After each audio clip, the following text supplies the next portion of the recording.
appreciate you coming out. This morning we were in New Haven, did a ride. We were in Derby, did a ride demonstration. And after this demonstration here, we'll be riding back to Derby, completing Pierre Lallemont's original ride. So again, we appreciate you coming out. Tomorrow we're going to have a historic ride through New Haven, meeting down at the Green at 10 o'clock, going for about a 10-mile ride. And then in the afternoon we'll be at North Haven at the Best Western.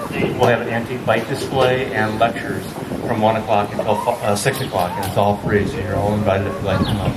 Thank you very much. We're going to do a demonstration here of some of the antique bicycles, starting out with a hobby horse. We have Dave Gray here riding a hobby horse. Karl von Dries over in Germany was messing around with a couple of pair of wheels and attached a pair of some wood to it. And this is what he came up with, a hobby horse.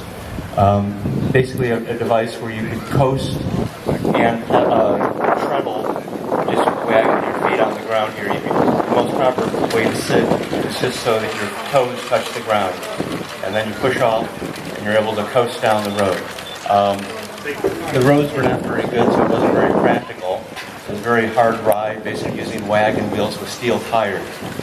He had limited success with it in Germany. It also went to France in 1817, 1818, and it came over to America. It was improved in England with Dennis Johnson. This is a Dennis Johnson copy made in England. It came to America in 1819. Again, we had very bad roads, so very limited use. There was a hall in New York City where you could rent one of these and go around in circles inside. Thank you very much, Dave.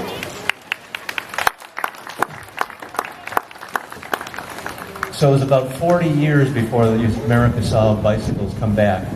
So Pierre Lallemont invented the pedal on a hobby horse like this over in France, in Paris in 1863, came over here to Ansonia in 1865, and was riding in the fall of 65 and through 66. The velocipede, here we have the basic wagon wheel again. So you have a wood wheel, but now you have a metal frame. And you have a brake running to the back wheel. You're limited basically at a fairly small wheel, 38-inch. Wood wheels aren't very effective, much over 40-inch. So this is basically what you have. Your position is you're seated down, your feet are out in front of you, and you're pedaling the front wheel. It's not very efficient compared to a conventional bike today, because you have to constantly counteract your foot action with your arm action to keep the wheel going straight. America, unfortunately, Pierre Lallemont, after he got the patent in 66, found no success with it at all.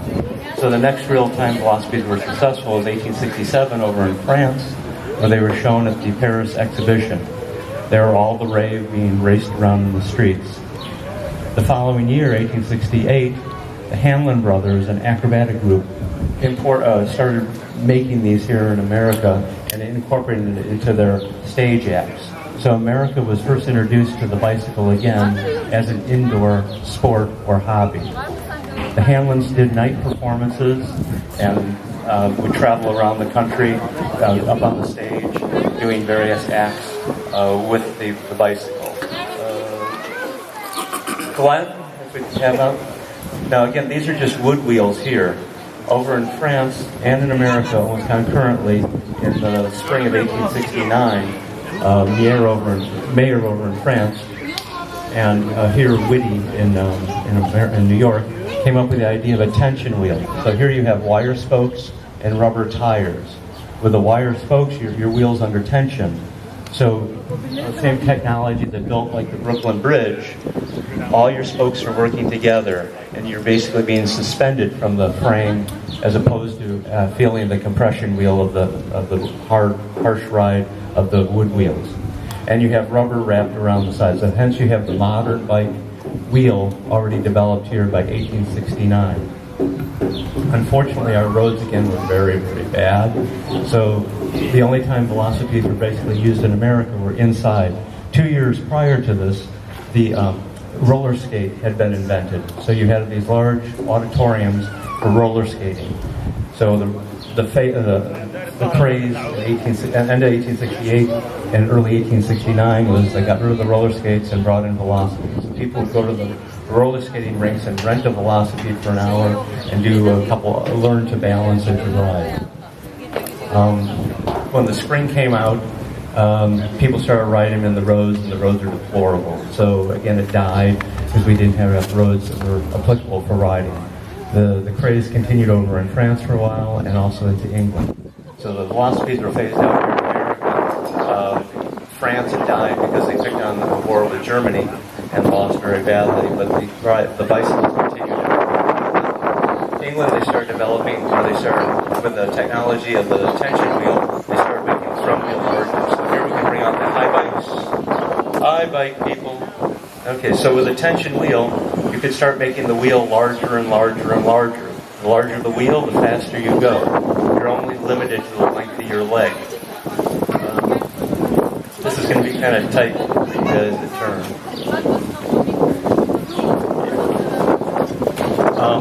You bought a wheel according to the length of your leg. So nominally the wheels are anywhere from like 46 inch up to 60 inch, depending on the inseam. The average bike is about a 50 inch. Here we have this bike here with the gentleman with the gray shirt. That's a Columbia, made here in Hartford, Connecticut. The yellow shirt gentleman, Eric here, is riding also a Columbia from Hartford, Connecticut. These are both Columbia experts. That was like the Chevy of the bicycle era at that time. It was a very reliable bike. Thomas Stevens rode one of these around the world, leaving from Boston and coming back through Japan. It took him about a year and a half. As you can see, the little wheel in the back has been diminished to a very small size to make it lighter, and the large wheel in the front you're pedaling on as you go around. This tight turn here, you'll see them move their legs out to the side so the big wheel doesn't cut into their thigh. There is a brake on some of the bikes up on the front here. It brakes the front wheel. You didn't use the brake very often because if you grab the brake, you'll do a header. A header is when you run into a curve or a rock, and the next thing that knows, your rear wheel goes up into the air and your head hits the pavement. Very nasty. That's your classic header. So again, we thank everyone for riding their high bike. The problem with the high bike, of course, was the safety factor, and that women could not ride. So they were all in dresses, proper Victorian garb. So they introduced the safety bike over in England in 1885, attaching a chain to the rear wheel, and then they were able to make a much more efficient bike. Here we have trick riding, just pedaling on one pedal. Okay, if we could bring out some of the safety bikes.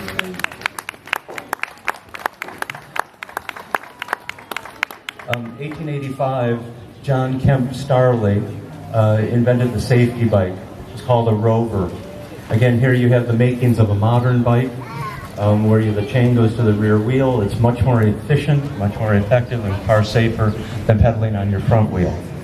You can now shrink the wheels to any nominal size by using the chain. You can gear them up. So the big wheels, if you had a 50-inch wheel, it was geared to 50-inch. On a small bike, you can have a 30 or a 28, and by the use of gears and chains, you can gear it up to whatever you wish. Far more efficient. Also, Lee here has a drop frame bike, a ladies' bike. Down in Washington, D.C., Owen came up, he had a wife, and the wife wanted to ride with him, and she didn't like the fact that he was always higher than her. So he came up with a drop frame bike like this, where a lady could remain Christian and ride with her long dress. Now, by offering ladies the ability to ride a bike, you all of a sudden doubled your riding population, which made the manufacturers very happy. So the bicycle craze here in America started pretty much around 1893. The year prior, the pneumatic tire had been introduced, and it made the ride much more comfortable and easy to ride. These bikes have single tube, so you don't have an inner tube. You just have a single tube, which the tire manufacturers liked because they were very expensive. The inner tube, which is much cheaper to replace. Unfortunately, America went with wood rims and single tube tires all the way up to 1932. As you can see, the modern bike really hasn't changed that much. You have the diamond frame introduced it became pretty much a standard by 1893, and of course continues today on many bikes. We do thank you very much for coming out. Oh, yes, okay. You're gonna do shoulder brace? Or, I don't think you have. Okay, the high bikes are gonna come out and come down with a shoulder brace. Again, we do appreciate you coming out, and we enjoy being in Ansonia, where Pierre Lallemont lived and rode, and we appreciate you inviting us out here to be with you today. Here we're going to have the high bikes are going to assemble here, and they're going to do a shoulder brace. When the high bike was introduced, it was pretty much an all-boys sport, and all boys like to show off as much as possible. So here we go.